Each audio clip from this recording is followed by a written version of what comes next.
Como la gente pura vida, soy Fabián Campos, Monito Cuenta Cuentos. Estamos en su programa Monito Online. Y hoy, bueno, tenemos a una invitada desde el otro continente, porque estamos aquí en Costa Rica grabando, ¿verdad? Bueno, por lo menos donde yo estoy, pero la invitada que es Mariana González, narradora profesional, narradora de cuentos, pues está ya en España, en el otro continente, en Tenerife. Y bueno, un aplauso para Mariana. ¿Cómo está Mariana? Muy bien, muy bien. A mí me encanta esa expresión de ustedes de pura vida. Me parece Ay, pura muy... vida, ¿verdad? ¿Ustedes qué Sí. palabra utilizan así en lugar de pura vida? No, aquí, por ejemplo, en las Islas Canarias o en España en general, dicen ¿qué tal? Hola, ¿qué tal? Y se dan dos besitos. Ah, Aquí se usan los dos besitos. es Y más afectuoso. en Venezuela es ¿cómo está la vaina? Sí, sí, sí. Bueno, he conocido algunos, tengo bastantes amigos venezolanos y dicen, ay, ¿cómo es que dicen chama? O algo así es. Chama, chévere, Ay, bonito. chévere, cambur pintón, Bueno, chévere es como pura vida, exactamente. algo así, sí. Bueno, Mariana, queremos conocerla. Antes que todo, vamos a agradecer a los diferentes patrocinadores que colaboran en este proyecto tan bonito que es el proyecto de Monito Online, un programa cultural y familiar. Y bueno, poco a poco voy a ir mencionándolos porque ellos tienen pues segmentos que patrocinan, pero a cada uno de los patrocinadores que creen en este proyecto, muchas gracias, ahí los vamos mencionando. Bueno, ahora estamos haciendo estos programas pregrabados por obvias razones, ¿verdad? Pero tenemos uno de los patrocinadores que es la Esquina del Buen Sabor. Aquí en Costa Rica le llamamos la soda, la Esquina del Buen Sabor. Es un restaurante, no sé cómo le dicen, bueno, en México le dicen fonda, en otros lugares le dicen al comedor, no sé cómo le dirán allá en aquellos lugares No, que venden restaurante. comida típica. Bueno, mira, en Tenerife hay una particularidad que es los guachinches. El guachinche es, bueno, la idea original del guachinche es la gente que tiene en su casa y siembra la viña y cosecha, o sea, hace vino, pero vino casero, le dan como un permiso especial con menos impuestos, etcétera, para que lo que tengan en su casa, por ejemplo, si tienen, yo qué sé, cochinos o cerdos, cabra, entonces que cocinen platos típicos con el vino de esa cosecha familiar y eso abre por la temporada mientras dure el vino, pues. Eso solo en Tenerife. En el resto de islas hay sí restaurantes típicos. Y bueno, en Ve qué Venezuela también bonito. restaurantes. Bueno, O Mariana, sitios cuando usted gastronómicos. venga a Costa Rica, Dios mediante va a ser así. La También. voy a Sí, llevar sí. a la esquina del Buen Sabor. Está ubicado justamente en Barba de Heredia. Barba es un pueblo donde yo nací, donde yo crecí. Y justamente la ubicación es de la Clínica Nueva, 300 metros oeste, yendo hacia San Pedro de Barba de Heredia. Allí en una esquinita, pues allí venden comida típica costarricense, Mm. también comidas rápidas. Y bueno, ofrecen también express para las casas o aquellas personas que no pueden salir de sus casas, pueden pedirlo. Y también hacen catering service, o sea, tienen una actividad, tienen alguna fiesta familiar, empresarial, pueden contratar a la esquina del Buen Sabor y ellos llegan con los diferentes pues, bueno, el menú que ellos tienen. Entonces yo te voy a llevar, vas a ver a tu familia y a usted para que disfruten la comida típica costarricense. Qué Ahora sí, rico. Mariana. ¿Quién es Mariana? Cuéntenos. Bueno, mi nombre es Mariana González y creé hace 3 años durante la pandemia con una idea que ya venía rondando en mi cabeza, los cuentos de Marianita, que es como se me visualiza en las redes sociales y en mi sitio web, que es loscuentosdemarianita.com. Allí, pues, lo que en un principio quería mostrar era, pues, lo que yo sabía hacer, contar cuentos, ¿no? Lo que ya yo venía haciendo desde Venezuela. Yo tengo aquí en España 5 años y medio. Eh, Bueno, creo que no tengo que dar explicaciones de la diáspora venezolana, creo que es ampliamente conocida, sobre todo en Latinoamérica, el por qué los venezolanos tenemos que emigrar fuera de nuestro país. Y bueno, en ese proceso durante la pandemia, al verme encerrada, sin empleo, o sea, fue una época muy, muy, muy, muy dura, se me ocurrió pues darle vida a ese espacio de los cuentos de Marianita. Entonces, bueno, el logo que tiene los cuentos de Marianita también fue escogido por la audiencia. Es un barco de papel que en el centro tiene un círculo azul que para una de mis seguidoras me dijo, es que eso representa el Atlántico, que es el océano que divide mi tierra natal, Venezuela, de mi tierra ancestral, las Islas Canarias, porque mi familia es de aquí, de las islas. Entonces, bueno, me pareció muy bonito y además es que Marianita me llamaban mis abuelos. Entonces, a veces yo cuando empiezo alguna sesión, sobre todo con los niños, les digo, porque cuando yo cuento cuentos, me transformo en Marianita para poder,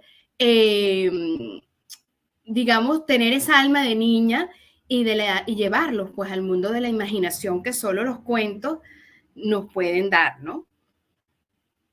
Ay, qué bueno. Qué bueno, Marianita Cuentacuentos, ¿o cómo es que se le conoce? Los cuentos de Marianita, A ver, los qué cuentos. bonito. Y atrae bastante porque solo el Marianita ya uno se imagina pues algo infantil, aunque me imagino que tiene cuentos de todos los estilos. ¿Cuál es el Sí. género que más manejas? Bueno, mira, yo lo que más manejo es la parte de literatura venezolana. Ajá. Sí, porque evidentemente es la literatura que me alimentó en mis estudios, en mi vida, porque yo, bueno, viví hasta los 36 años en Venezuela. Y, y nada, pues también aquí es una novedad poder mostrar la literatura venezolana, la riqueza no solo de la literatura venezolana, sino también de la tradición oral de los indígenas de mi país. Y bueno, aquí he estado un poco de manera, digamos, personal, investigando sobre la literatura canaria, porque bueno, España es un país muy diverso, es un país que está compuesto por un montón de comunidades autónomas. Y bueno, mientras estuvo la dictadura de Franco, España era simplemente vista como algo que era una sola cosa. Y resulta que España es muchos países en un solo país. Entonces, bueno, a partir de los años 70, cuando ya en el 75 fallece Franco y empieza la democracia, las diferentes comunidades autónomas empezaron a rescatar pues sus idiomas, los que tienen sus idiomas propios. Y en el caso de las Islas Canarias, me encantó porque estuve en una conferencia de una gran especialista en literatura canaria que se llama Pepa Aurora. Y Pepa Aurora decía que ella había ido a una conferencia en México, una conferencia sobre la literatura hispanoamericana, y se había parado una antropóloga venezolana a dar una charla sobre la tradición oral de los indígenas venezolanos. Entonces ella dijo, pero si los guanches, que serían los habitantes aborígenes, en este caso de la isla de Tenerife, cada isla, fíjate tú, son 8 islas y cada isla de las Canarias tenía habitantes que no se conocían entre sí, eran diferentes unos a otros, ¿no? Entonces ellos también tenían una tradición oral muy rica, que no era conocida, ni la gente tenía acceso a ello. Entonces esta mujer, Pepa Aurora, junto con otros especialistas en literatura y tal, han ido rescatando un poco lo que son las historias de la tradición oral de las Islas Canarias, y eso me parece súper interesante, y que a ella, en este caso, le haya inspirado una antropóloga venezolana, pues a mí me enorgullece aún más, ¿no? O sea, me llega más. Entonces, bueno, he estado leyendo mucho sobre eso también, pero no he hecho un estudio formal, sino digamos de lo que he tenido acceso, de lo que se ha publicado, es lo que he estado leyendo como para nutrirme yo también y hacer una investigación personal, pues relacionada un poco con ello, ¿no? Qué bonito, realmente, bueno, estoy aprendiendo, aquí estoy concentrado, yo, wow, ¿verdad? Hasta me da ganas de meterme a buscar un poco en Google, ¿verdad? y demás, porque tengo muchas amistades allá en España. Entonces tengo un vínculo muy, muy profundo por allá, que espero hacer una gira por ahí muy pronto. Ah, claro que sí. Esperemos, igual que yo tengo el sueño de verdad de hacer una gira por América Latina. O sea, Excelente, cuente conmigo. conozco, sí, conozco gente. Hace poco hubo un narrador de Asturias, David Acera, que fue para varios países de América Latina y yo digo, wow, yo también quiero hacer eso. Bueno, también nos podemos unir y hacer una gira ahí en conjunto, que ya se ha hecho con varios narradores. Eh, yo ya he hecho giras con peruanas, con colombianos, entre otros, entre otros. Entonces, apenas tenga algo por ahí, le aviso a ver si se logra algo. Eh, Claro. y si no, pues por allá vamos a estar, vas a ver, Dios mediante, a contar cuentos Amén. y demás. De profesión, ¿qué es lo que ejerciste aparte de ser narradora? Bueno, mira, mi profesión es la educación. O sea, yo estudié en la Universidad Católica Andrés Bello, que es de los jesuitas. Estudié educación, mención ciencias pedagógicas, es una carrera larga, ¿no? O sea, un nombre súper largo, que se resume en pedagogía. En España, por ejemplo, se le conoce como pedagogo. Al graduarme sabía mucho, pero no sabía nada, como creo que le pasa a muchos profesionales, que tú sabes mucho, estudias un montón y después tú te ves en el mercado laboral y tú dices, ¿y ahora? Todo lo que sé, ¿cómo hago con todo lo que sé? Entonces, bueno, estuve trabajando a nivel de educación formal. Yo trabajé en un colegio durante 14 años. Allí también pues hice lo que llamarían en España un máster, que en Venezuela es un posgrado, una especialización. Y bueno, fui desarrollándome en diferentes áreas. Y uno de los retos que tuve fue dar clases de historia de Venezuela.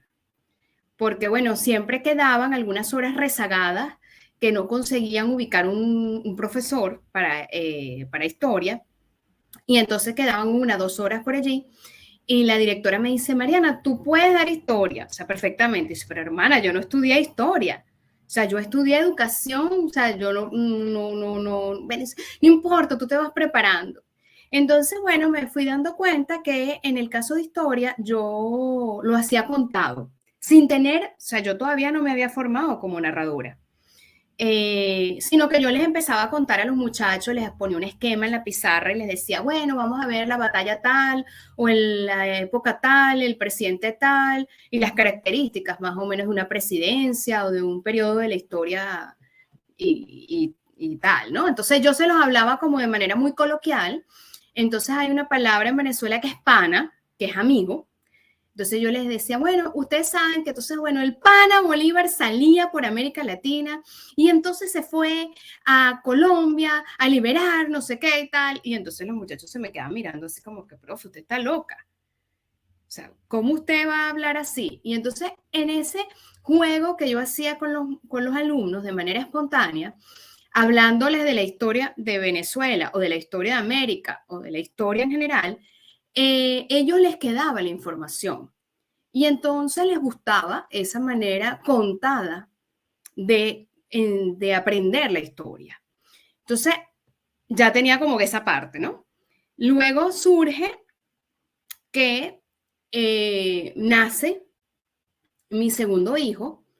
Yo con la primera hija ya tenía como una vena artística por allí, porque a mí siempre me gustó la literatura, he sido una lectora toda la vida, me ha encantado eso, leer y tal, y qué sé yo, pero y los poemas, yo escribía poemas en la adolescencia, poemas que por cierto los rompí, ya no sé nada de eso. Y entonces con mi segundo hijo empecé como yo a sentir esa cosa que te viene aquí y que te atrapa, y yo dije, ay, yo me voy a formar como narradora oral.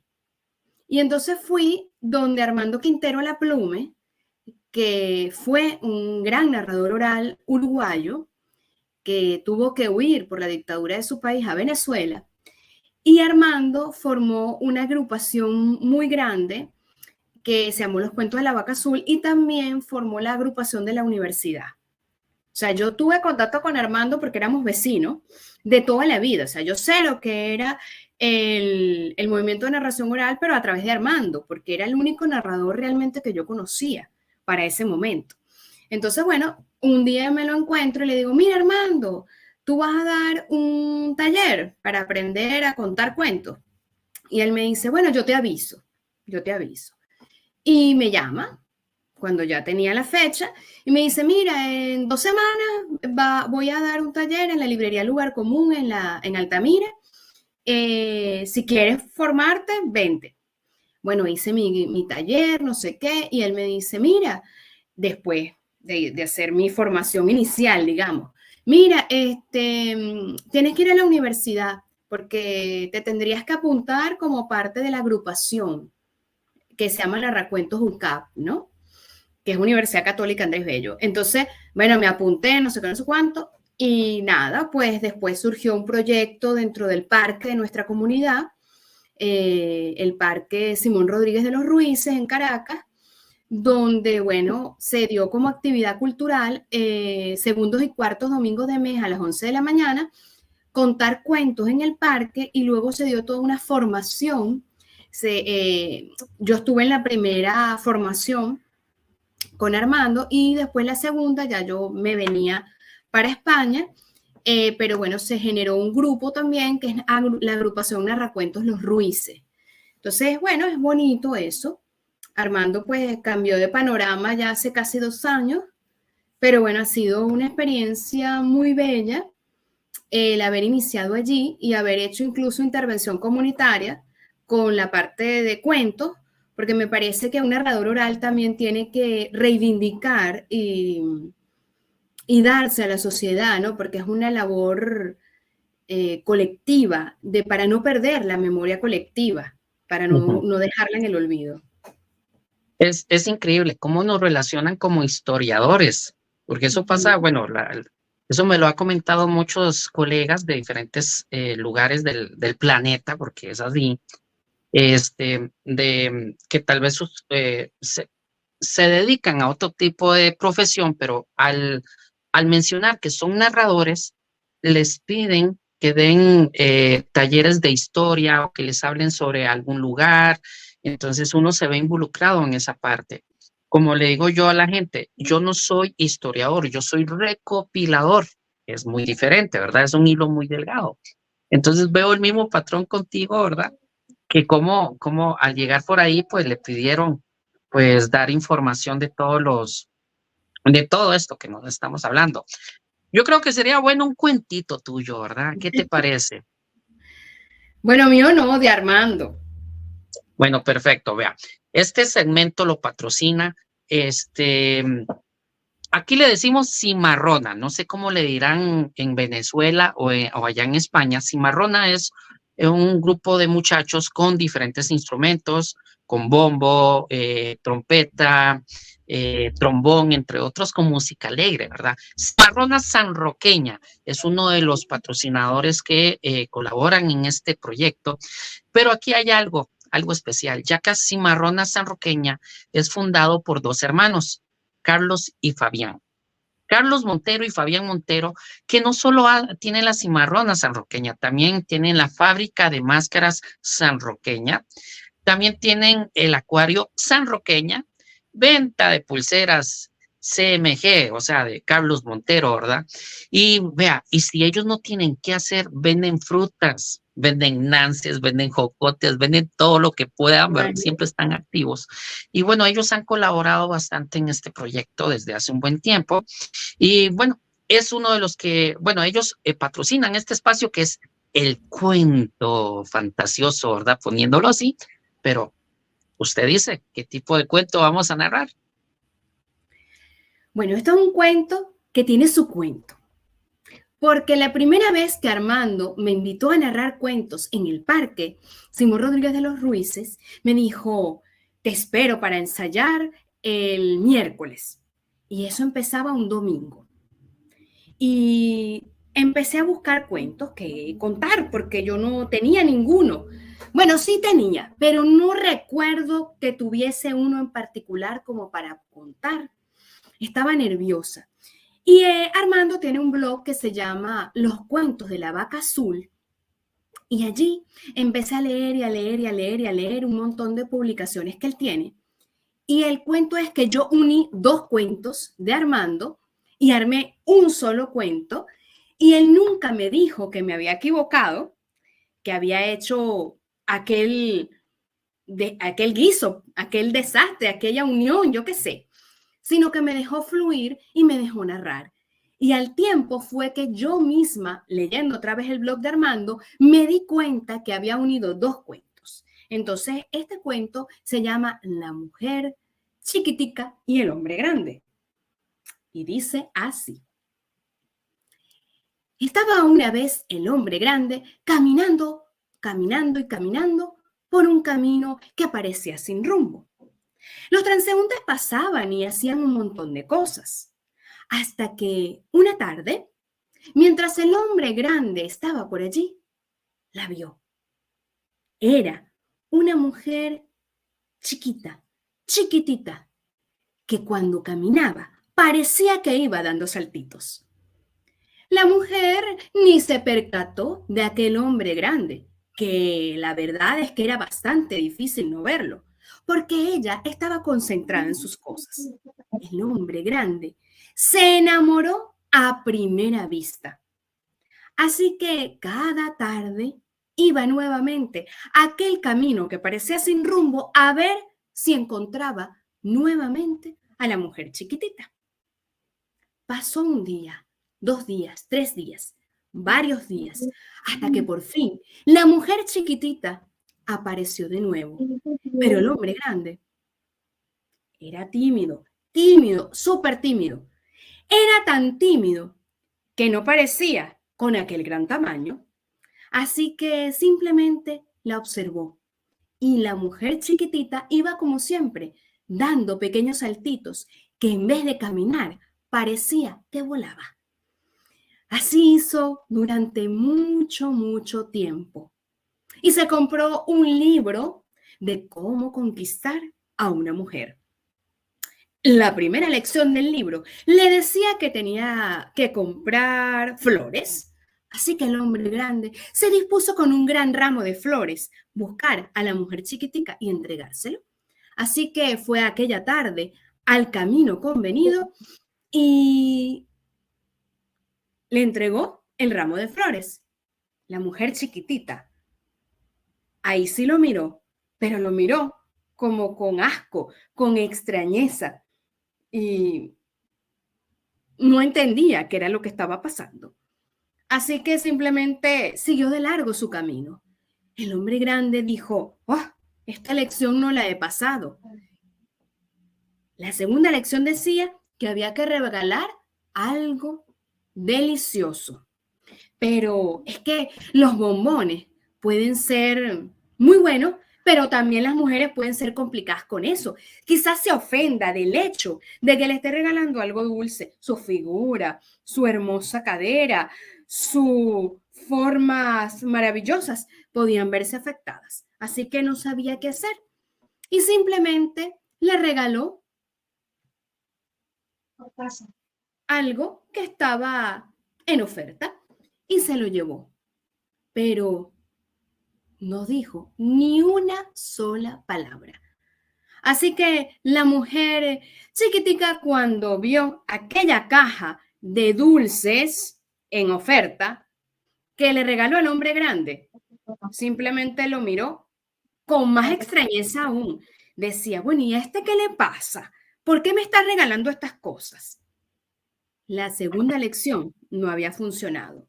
La tercera lección tenía que ver con música, por supuesto, una serenata de esas románticas. Así que el hombre grande se fue con unos amigos músicos y le dedicó una serenata a la mujer chiquitita. La mujer chiquitita dijo, bueno, yo no sé qué es lo que quiere este hombre, pero lo voy a observar. Escuchó la serenata, agradeció y él le preguntó, porque esta vez sí se atrevió a hablar con ella, qué es lo que ella quería. Y la mujer le dijo algo, susurrándole al oído. Y el hombre grande le dijo que sí, que iba a complacer completamente su petición. Y se fue. Cuando todo estuvo listo, aquello que extrañamente y susurradamente la mujer chiquitita le había solicitado al hombre grande, él volvió al camino y la encontró y le dijo que ya todo estaba listo. Y se fueron al lugar donde había construido una casa para ella. Sí, como lo oyen, una casa para ella. Extraña petición la de la mujer chiquitita. Cuando ella vio aquella casa, era una casa hermosa, pero enorme, como el hombre grande. Ella se enrojeció, se enfureció y le dijo que no quería ninguna casa, porque esa casa le iba a costar mucho limpiarla. El hombre grande se entristeció todo. Y podríamos dejar esta historia hasta aquí. El hombre rechazado, triste, solo, que se acostó a llorar en el patio de su casa. Pero esta historia no tiene un final. Esta historia tiene 3 finales.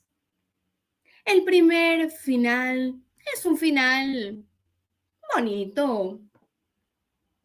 Vamos a ver, conciliador, típico, interesante. El hombre grande, quien se había quedado llorando en el patio de su casa la pena por el desamor de esa pequeña mujer, quedó allí llorando. La pequeña mujer, quien se fue como siempre, dando saltitos que parecía que volaban. Y cada uno construyó una vida diferente. Ella se encontró con un hombre de su tamaño que le hizo una casa de su tamaño y con él fue feliz. Por su parte, el hombre grande, quien había hecho esa casa tan enorme, se consiguió una mujer enorme como él, también con un enorme corazón. Se enamoró y vivió el resto de su vida con esta mujer. Bueno, sí, es un final un poco predecible y hasta tonto, cursi y sensiblero. El segundo final es bonito también. ¿Por qué no? Porque también las historias de amor, sean correspondidas o no, también pueden ser bonitas.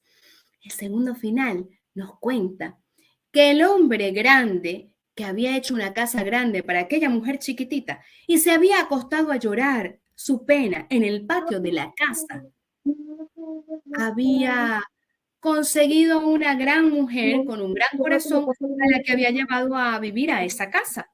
Por su parte, la mujer chiquitita que se había ido dando saltitos que parecía volar, se encontró con un hombre chiquitito que construyó una casa chiquitita justo al lado de la casa del hombre grande. Y allí ambas familias, porque bueno, cada uno por su lado tuvo sus hijos, ambas familias jugaban y se hicieron todos muy amigos. Ese segundo final sí es sensiblero total y hasta tonto. Pero el final, que realmente a mí más me gusta, es un final dulce, cursi, romanticón, pero también lleno de literatura, de magia y de encanto. Nos cuenta que el hombre grande que se había puesto a llorar en el patio de su casa, lloró, lloró, lloró. Allí, en esa zona, se había convertido en un gran río y el hombre se había convertido en una montaña grande y que era referencia de aquel lugar. La casa había desaparecido, convirtiéndose en árboles frondosos de un bosque maravilloso. La mujer pequeñita, que se había ido dando saltitos que parecía que volaba, se había casado con un hombre pequeñito que había conseguido y compró una casa en esa zona, cerca del río, la montaña y los maravillosos árboles del bosque. Esa mujer chiquitita, todas las noches se asomaba a la ventana y en la ventana veía aquella montaña, una montaña enorme y maravillosa. Y ella empezó a sentir algo aquí, en su corazón, en lo más profundo de su ser, en su alma. Y no sabía por qué aquel sentimiento la desgarraba. Así que una noche no pudo aguantar más. Salió de la casa, se dirigió hacia la montaña y cuando llegó a lo más alto, abrazó la montaña y se convirtió en un hermoso jardín de flores. ¡Qué buena! Qué bonito cuento, realmente me gustó, está muy bonito y me identifiqué con algo también. Me gustó su forma de narrarlo. Es una forma, yo le llamo así, ¿verdad? No modulas la voz, tenés una voz plana, ¿verdad? Igual que yo. Ujú. Hay muchos narradores que tienen mucha facilidad al imitar voces y demás. Nosotros Sí, tenemos una voz plana, entonces me gustó porque entretienes, absorbe, realmente uno se profundiza en el cuento y tenés mucha facilidad de atención al hablar. Entonces, es lindísimo lo que acabas de hacer, mucha magia realmente. gracias. Y muchos no saben, pero lo que acabas de hacer es dar un parte de tu alma, de tu corazón al narrarlo, Ujú, ¿verdad? eso es Entonces, así. ¿cómo has vivido esta parte de narrar cuentos con una voz plana, ¿verdad? ¿No te han pedido voces? ¿Has tenido que imitar o algo así? Bueno, mira, algunos cuentos de niños, cuando hago alguna sesión para niños, sí utilizo algunas voces, ¿no? Yo no soy especialista en voces. Por ejemplo, yo tengo una compañera también venezolana que ella en Venezuela fue actriz de doblaje. Y aquí en Tenerife ha descubierto la narración oral y también cuenta cuentos en muchos espacios, ¿no? Entonces ella tiene una cualidad que es el imitar, porque claro, al venir del mundo del doblaje, sabe manejar los tonos, o sea, sabe las voces, etcétera. Entonces, claro, ella sí tiene una cualidad en ese aspecto. Yo no considero que yo, Mariana, tenga esa cualidad que tiene ella. Sin embargo, eventualmente, pues le meto alguna voz a algún cuento infantil. Por ejemplo, el caracol. Caracol un día salió de paseo y se encontró con un charquito. Y al verse reflejado en el charquito se dijo, oh, es que soy feo, feo, requete feo. Pero digamos que esa es la única voz que yo tengo para un requete feo. O sea, yo no tengo una facilidad de hacer otra voz masculina de otra manera, ¿me explico? Sí. Entonces, bueno. ¿Cómo has visto, digamos, en las aventuras como narrador, como narradora? Nosotros como narradores pasamos aventuras sin fin, ¿verdad?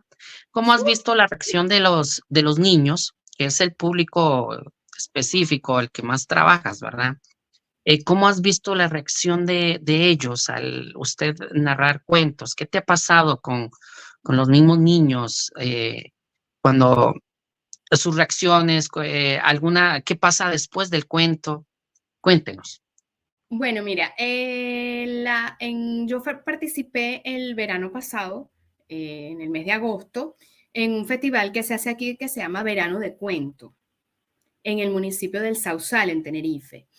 Y realmente mi selección fue cuentos de Venezuela y de Latinoamérica. Cuentos que para un narrador oral venezolano son la base.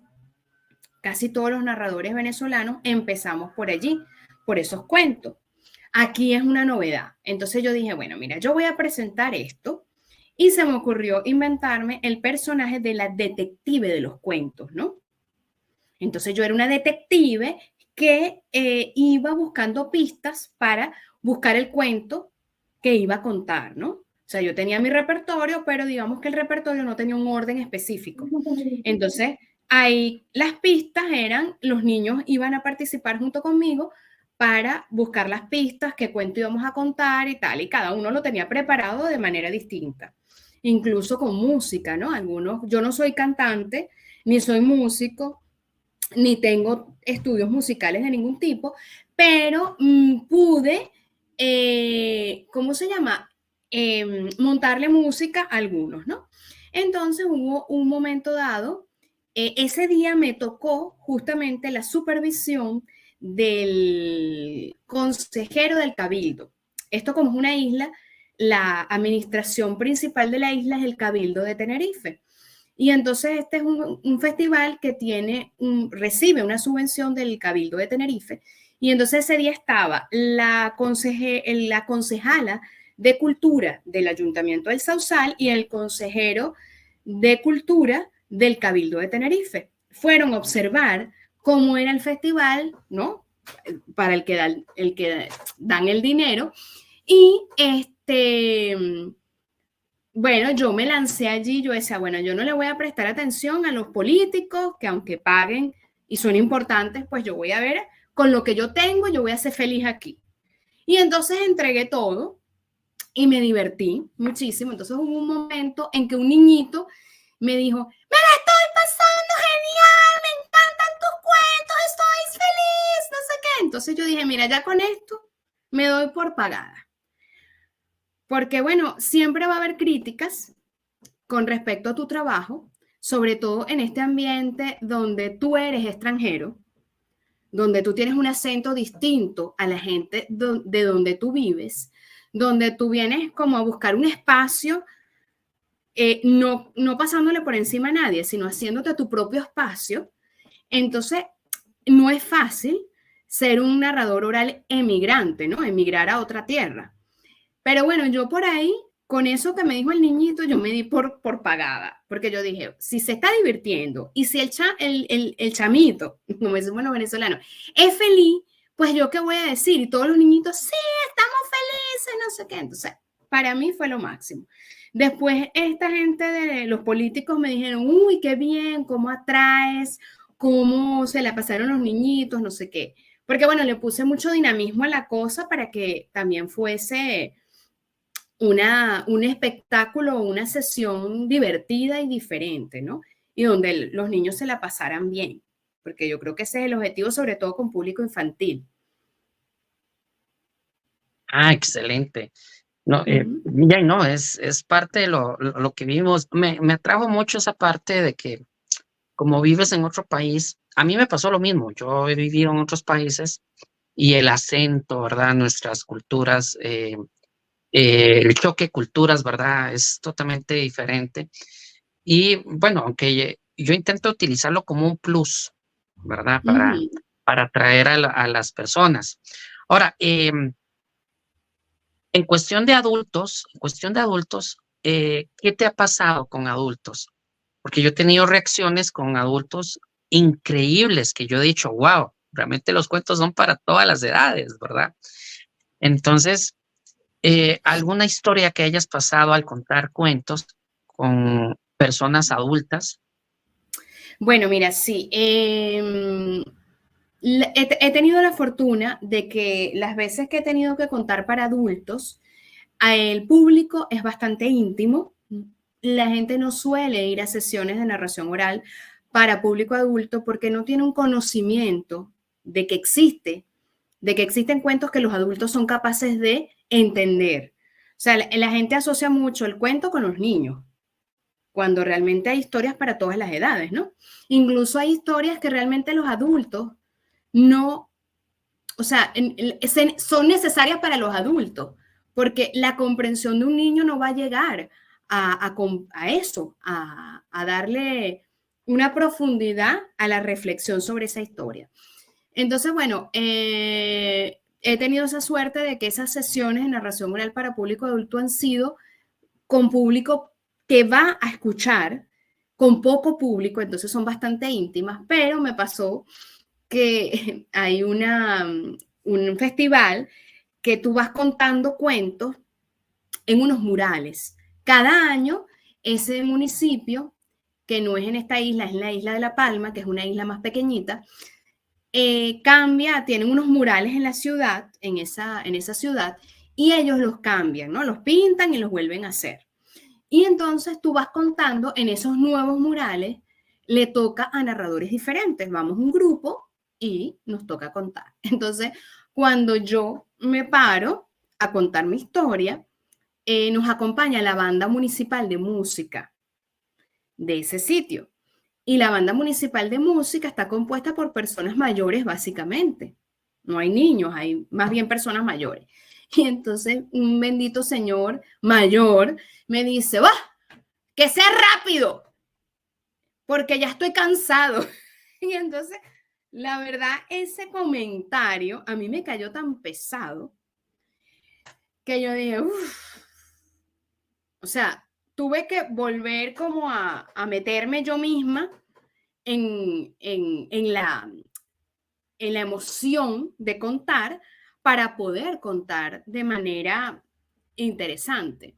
De hecho, después de que terminó esta actividad, estos cuentos, en la última parte, que era en una plaza, en el último mural, ya cuando finalizó todo, se me acercó una mujer y me dice, me encantaron tus cuentos.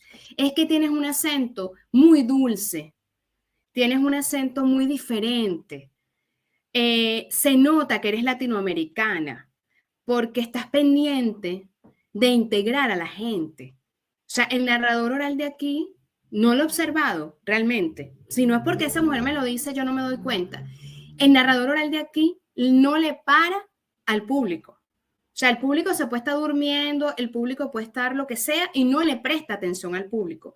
Pero nosotros los latinoamericanos vamos así, observando porque si hace falta hacer un cambio, lo hacemos sobre la marcha, para que la cosa siga siendo factible y atraiga.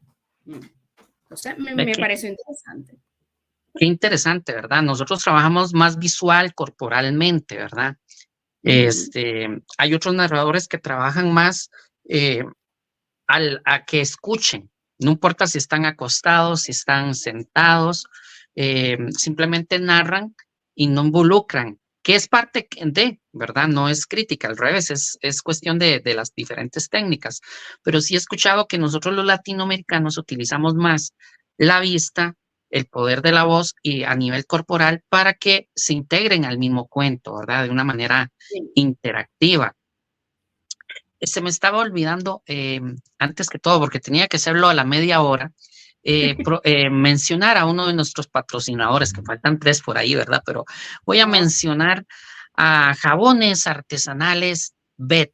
Bet es una empresaria, emprendedora, que pues por diferentes razones comenzó a crear jabones de diferentes estilos, comenzó a recibir talleres y demás, y hoy en día hace unos jabones pero con unos olores riquísimos, jabones para perros, para las mascotas, también jabones para los que tienen problemas de la piel, jabones para hombre, que yo no sabía que existía jabones para hombre, también jabones para mujeres, y bueno, ¿dónde la pueden contactar? Justamente pueden ir a la feria del agricultor en Heredia.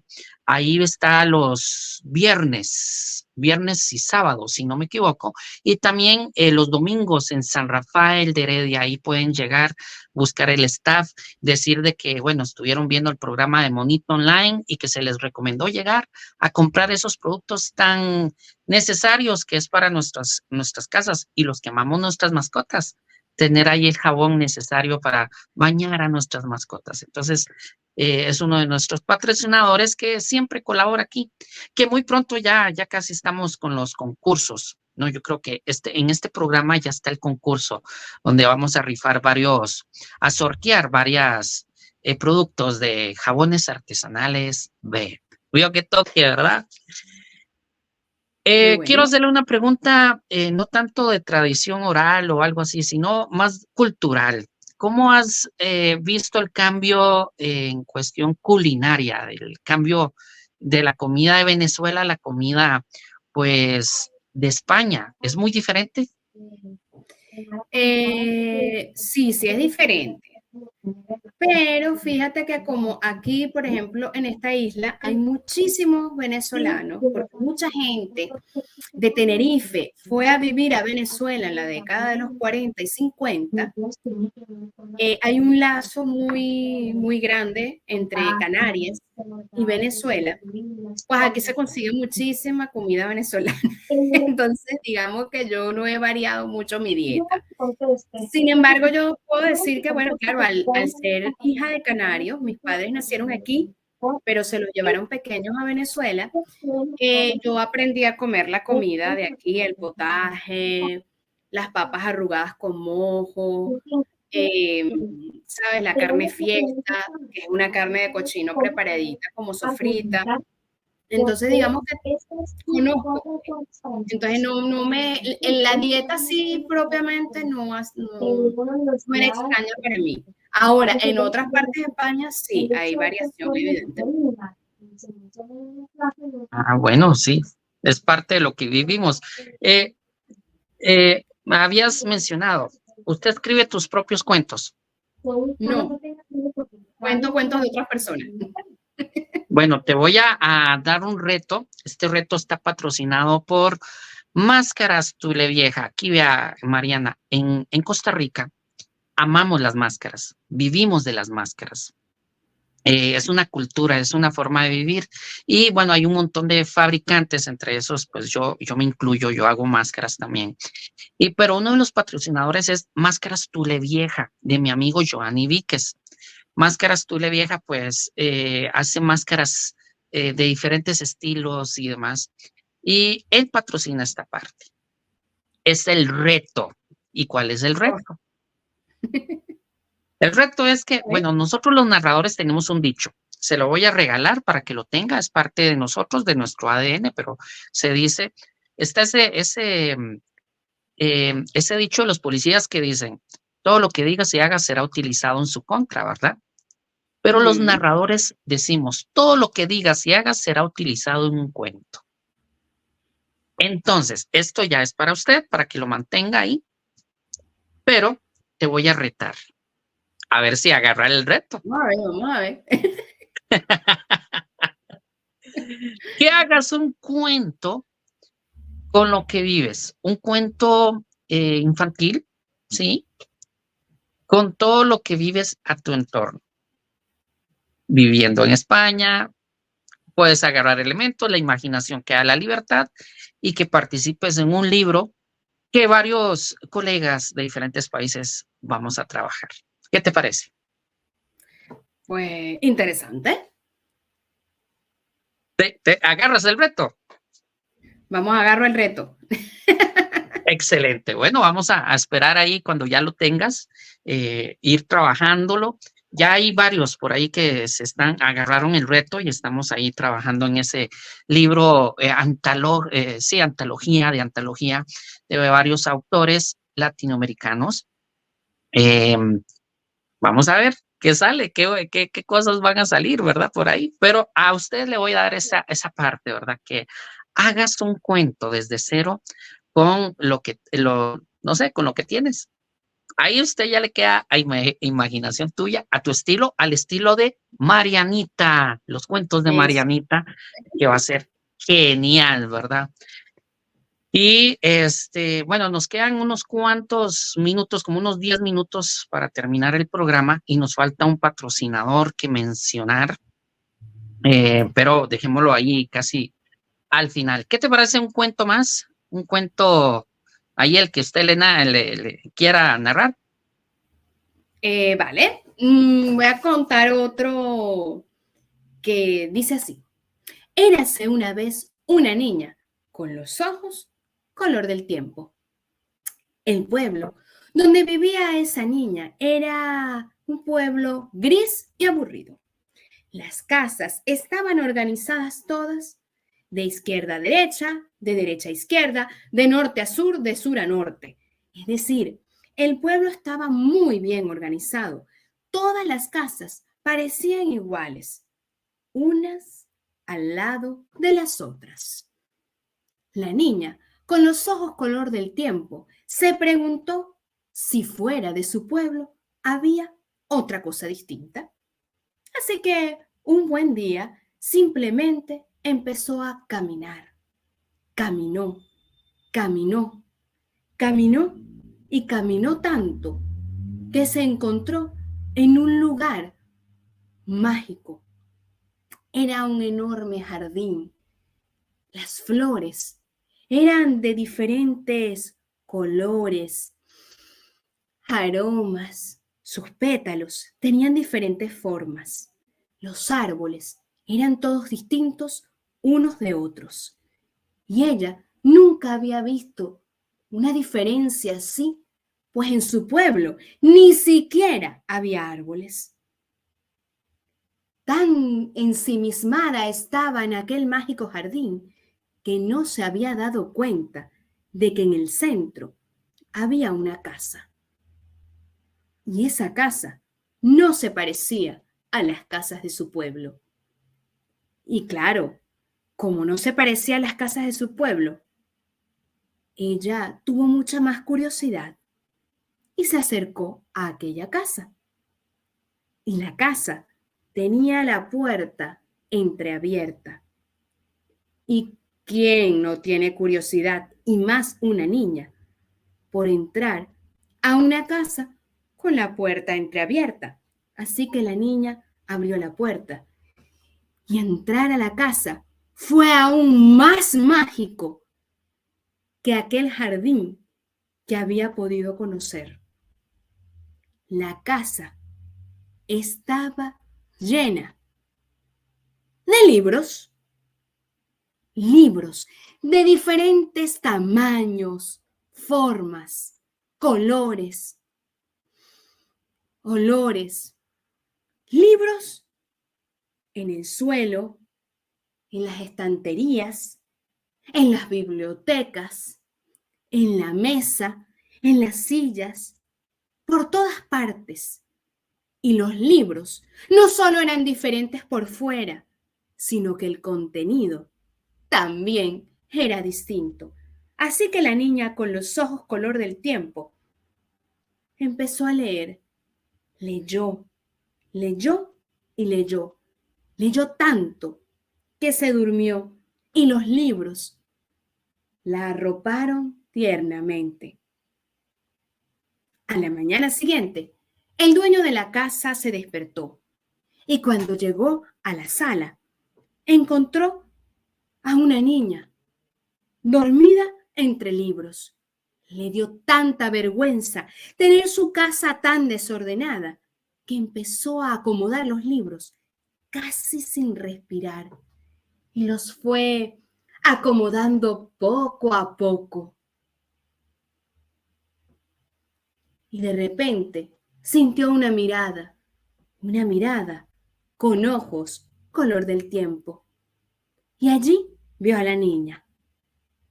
La niña estuvo en aquel lugar durante mucho tiempo, hablando con ese hombre, el dueño de la casa, quien por supuesto era un poeta. Y un poeta que decía cosas muy bellas y escribía cosas maravillosas. Ella le empezó a preguntar por los libros y él le fue contando sobre su vida, los poemas, la literatura en general y el mundo que a través de los libros podía conocer. Un buen día, la niña, con los ojos color del tiempo, se acordó de su pueblo en el que no pasaba nada y pensó que era importante contarle a esa gente que en otros lugares había cosas distintas, maneras diferentes de pensar, libros incluso, con contenidos diferentes. Así que ella se despidió del poeta con un abrazo y un beso que solo saben dar los niños. Y se fue y caminó, caminó, caminó. Y empezó a sentirse cansada y pálida. Y cuando ya estaba llegando a su pueblo, se sentó en una piedra muy cerca y se notó pálida como una hoja de papel. Y en sus manos, en sus brazos, en su torso y toda ella había cosas escritas. Y era sin duda la letra del poeta. Así que empezó a leer, leyó y leyó algo que creo haberles contado, que decía: érase una vez una niña con los ojos color del tiempo. ¡Bravo! Bueno, Mariana, ha sido pero fenomenal poder escucharte, escuchar tus cuentos, tu magia, tu esencia. Y antes de dar la última parte, ¿verdad? Vamos a hablar de el último patrocinador, que es Cimarrona, la tradicional barbeña de mi amigo César Cambronero. Tienen una actividad familiar, una fiesta empresarial, tienen algo, una actividad así enorme. Contraten a la Cimarrona, la tradicional barbeña, en el cual pueden amenizar con buena música, con máscaras y demás sus actividades. Ahora sí, Mariana, tenemos la última parte. Voy a dejar que nos des un consejo, que nos des esas palabras de los cuentos de Marianita, ¿verdad? Para este último segmento, nada más unas cuantas palabras, un consejo, lo que quieras de tu corazón, ¿verdad? Dejarnos. Bueno, yo invito a cualquier persona a leer, porque leer es viajar sin moverte del sitio donde estás. Y bueno, para aquel que de repente sienta aquí en su corazón que contar es una posibilidad de vida, que lo haga, que se prepare, que se emocione, que se enamore, que busque información, que lea sobre muchas historias, porque no todos somos capaces de contar de todo. Hay cosas que leemos que no nos interesan o no nos llegan al alma, y para contarlas no las vamos a contar porque simplemente no nos llegan al alma. Pero hay historias que leemos y las hacemos nuestras a través de nuestra voz y somos capaces de contarlas. Entonces, bueno, eso para una persona que desea ser narrador. Pero bueno, sin duda, leer, que sería un consejo para cualquier persona, leer, que siempre, aunque parezca un cliché, es un placer. Excelente, Mariana. Muy lindo el mensaje. Yo le agradezco pues, que me dieras este honor de entrevistarte, de conocerte y también que hayas aceptado el reto de escribir una historia, ¿verdad? Con ese dicho, ¿verdad? De todo lo que digas y hagas será utilizado en un cuento. Entonces vamos a esperar ese cuento fenomenal que sé que va a ser parte de tu alma, de tu corazón en ese reto. Y bueno, saludos a cada uno de ustedes que ha visto este programa. Sin ustedes este programa no existe, no tuviera pues, no estuviera. Entonces a cada uno de ustedes, a las familias, a los niños, a los padres de familia, muchas bendiciones. Y compartan este video, compartan este programa en los grupos en WhatsApp, en los grupos en Facebook, en todas las redes sociales, que conozcan de este programa que es cultural y familiar. Mariana, despídese y nos vamos. Muchas gracias. Para mí es un honor llegar hasta Costa Rica, que me encantaría visitarla en persona. Espero algún día hacerlo. Y bueno, poder hablar sobre arte, contar cuentos, estar en su programa, ha sido una cosa que teníamos pendiente desde hacía mucho tiempo y que bueno, ha podido concretarse el día de hoy. De verdad, súper contenta. Es un honor para mí, un gran placer compartir este espacio con usted, Monito. Hace una labor maravillosa allí en Costa Rica y para toda América Latina, ¿no? Claro. Bueno, ahora sí, nos vamos todavía. Diga chévere, diga chévere. Chévere, chévere.